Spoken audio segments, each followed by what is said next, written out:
O PSTU vem com chapa única na disputa das eleições. O maranhense Hertes Dias é o candidato a vice-presidente da República na chapa com a sindicalista Vera Lúcia. Hertes Dias está em São Luís para cumprir a agenda de campanha e é com o candidato a vice-presidente da República que eu converso aqui no estúdio. Muito boa noite, seja bem-vinda aqui ao Maranhão Acontece. Boa noite aos telespectadores da TV Guará. Satisfação imensa estar de volta aqui. Bom, nós temos um maranhense aí na disputa junto ao PSTU, a Vera Lúcia, como candidato a vice-presidente da República. Como é que foi costurada, como é que foi negociada e pensada essa sua participação nessa chapa? Então, a princípio tem a ver com perfil, né? Porque nós achamos que nós somos um partido socialista, um partido que defende a revolução nesse país, e essa revolução ela tem um conteúdo operário e popular. Então a Vera é operária, sapateira, sergipana, mulher, negra, etc. Eu, além de professor, eu sou militante do movimento hip hop, eu sou rapper, então do movimento popular. Então isso tem a ver com a combinação operário e popular, que é justamente o conteúdo que a gente acha que tem que ser da Revolução Brasileira. Bom, a nossa equipe de reportagem esteve acompanhando ontem pela manhã uma ação de campanha lá na região do João Paulo. O senhor tocou em alguns pontos importantes, a nossa equipe de reportagem, que eu gostaria de falar a partir de agora na nossa entrevista. Uma delas é que o senhor defende que o país não pague a dívida pública. Quais são as vantagens que o senhor vê? Então, olha só, o pagamento da dívida pública, primeiro, ele começa com a independência do Brasil. O Brasil ficou independente de Portugal e para que Portugal reconhecesse a independência do Brasil, Portugal transferiu uma dívida que ele tinha com a Inglaterra para o Brasil. Então a gente fica independente com uma dívida e dependente da Inglaterra. As dívidas fazem com que você fique dependente do imperialismo. Inglaterra, hoje Estados Unidos. Essa dívida, que era externa, hoje ela é dívida interna, dívida pública. Ela consome 40% do orçamento da União. De cada R$100 que você paga de impostos, R$40 vai para os cofres de 6 bancos nesse país. O pagamento da dívida pública é um latrocínio legalizado. Primeiro porque é um roubo e segundo porque é um roubo seguido de morte, porque várias pessoas morrem em função disso. Era uma verba que tinha que ser aplicada na saúde, na educação. No Brasil, a cada 5 minutos morrem 3 pessoas nos hospitais por falta de médico, por falta de medicamento, por falta de leite. Então nós achamos que tem que suspender o pagamento dessa dívida. Olha, é o seguinte, candidato, mas alguns estudiosos, cientistas políticos chamam isso de calote, que o país daria um calote e que isso traria consequências para o país, como, por exemplo, o país teria que aumentar impostos para poder se manter, esses impostos seriam cobrados justamente da população e várias outras consequências. Olhando pelo lado dessas consequências, o senhor ainda continua apoiando? Isso não é uma análise política, isso é senso comum, porque quem sofre o calote somos nós. Essa dívida ela já foi paga quase 50 vezes, você paga juros e amortizações. Então, quanto mais você paga, mais ela cresce. Ela está em 3,5 bilhões de reais, é quase metade do PIB do país. Então, nós não contraímos essa dívida. Ela cresceu, inclusive, durante o período da ditadura militar, cresceu durante o governo de Lula, tem a ver com isenção de impostos para grandes empresas, etc. Então, o que a gente está defendendo é que nós temos que parar de pagar essa dívida. Esses 6 banqueiros não vão morrer de fome, mas o nosso povo está morrendo. Não defender a suspensão do pagamento da dívida externa significa que você não tem sensibilidade social, não tem solidariedade de classe, as pessoas estão morrendo nos hospitais. Bom, candidato, agora outro ponto defendido pelo senhor é a reforma agrária. Ela é garantida aí na Constituição, fala sobre reforma agrária, mas nunca aconteceu. Quais são os pontos que o senhor considera como impedimentos para que o país faça uma reforma agrária? Então, olha só, nós defendemos a reforma agrária sob o controle dos trabalhadores e a nacionalização do agronegócio. Então, o campo no país está virando um verdadeiro campo de guerra, inclusive com Matopiba, que é a nova fronteira agrícola. O agronegócio, por exemplo, que abrange 45% das terras produtivas, é para produzir soja para alimentar porcos e gados na Europa, enquanto no Brasil... O agronegócio vê isso, a exportação, como um grande negócio. Cara, negócio, enquanto aqui no Brasil 16 milhões de pessoas estão passando fome, tem pessoas que estão morrendo de fome aqui no Brasil. A cada 100 hectares, o agronegócio emprega 2 pessoas.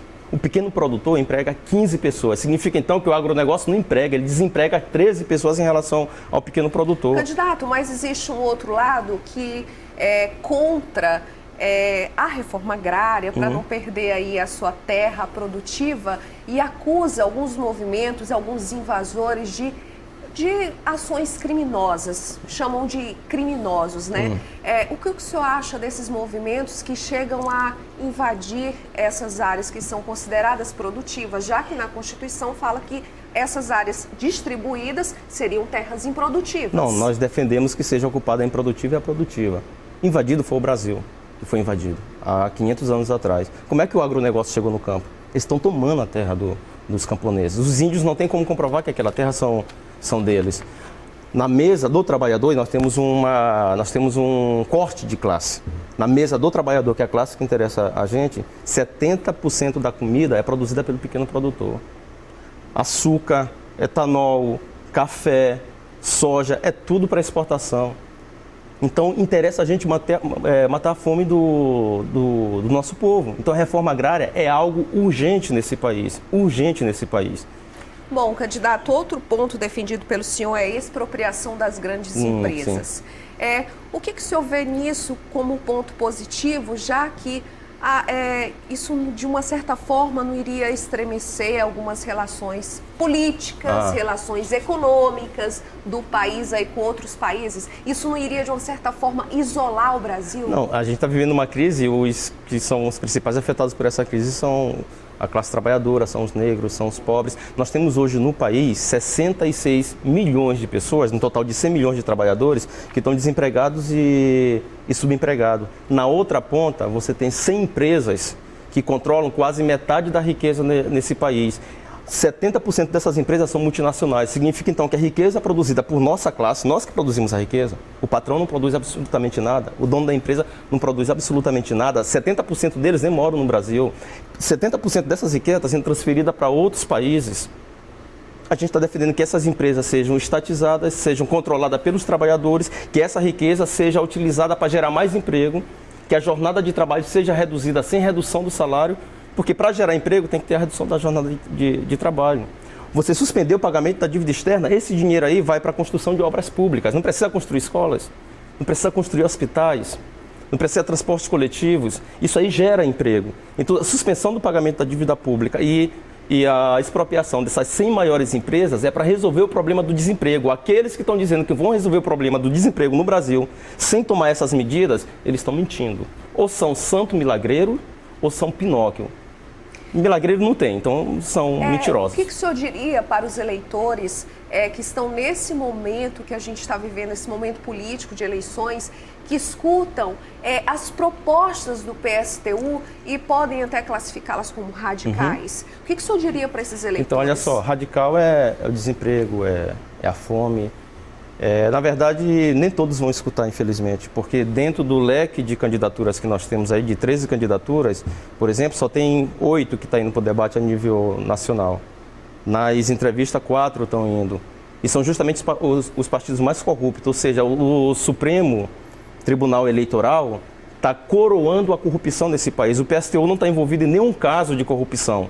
E tem apenas 3 segundos. O que a gente vai falar em 3 segundos? Você sabe que um comercial tem que ter no mínimo 14 segundos. O que a gente vai falar? Ou seja, as cartas já foram escolhidas, é um jogo de cartas marcadas. Essa eleição é uma grande farsa. Por isso que a gente está fazendo chamada rebelião, que é para as pessoas não compreenderem que a mudança da sua vida vai se dar através da organização pelo lugar de moradia, pelo lugar de estudo, pelo lugar de trabalho.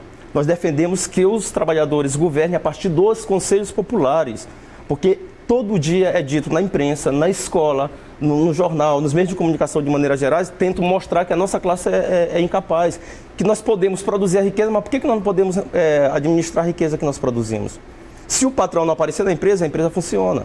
Se os trabalhadores deixarem de ir à empresa, a empresa não funciona. Nós somos fundamentais para a produção da riqueza, mas essa riqueza ela foge das nossas mãos e por nós perdermos o controle sobre ela, ela se volta contra nós.